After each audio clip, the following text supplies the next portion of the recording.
কিছু মানুষের সাথে রোজ রোজ দেখা না হলেও, কথা না হলেও দেখবে যখনই আমাদের ওদের সাথে দেখা হচ্ছে, আমরা চোখ বন্ধ করে ওদেরকে বিশ্বাস করে যে কোনো কথা বলতে পারি, ওদের সামনে যে কোনোভাবে নিজেকে প্রেজেন্ট করতে পারি, নিজেকে চেঞ্জ করতে হয় না।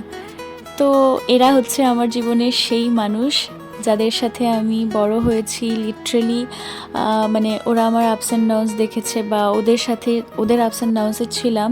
আর ওই ফ্রেন্ডশিপসগুলো অনেকটাই ডিফারেন্ট হয়, যেটা কিনা একদম ছোট থাকতে শুরু হয়। ওদের সাথে আমার like when we were 7 years old, তখন থেকে আমাদের একসাথে বড় হয়ে ওঠা, ওই টাইম থেকে আজও পর্যন্ত একসাথে পড়াশোনা করে পাস আউট হয়েছি একই স্কুল থেকে। আর তারপর থেকে হয়তোবা যে যার কর্মজীবনে ব্যস্ত হয়ে পড়েছে, কিন্তু তারপরও যখনই আমরা সময় পাই তখনই আমরা দেখা করি, কথা বলি।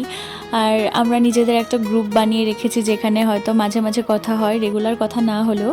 বাট এরা হচ্ছে জীবনের সেই মানুষ বলতে পারো যাদের সাথে ছোট থেকে বড় হয়েছি আর ভীষণ ভীষণ ভীষণ মজা করেছি।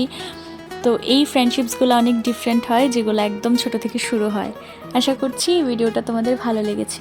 তোমাদের জীবনেও যদি এরকম ফ্রেন্ডস থাকে বা এরকম ভাই থাকে, তাহলে অবশ্যই তোমরা কমেন্ট করে জানাবে।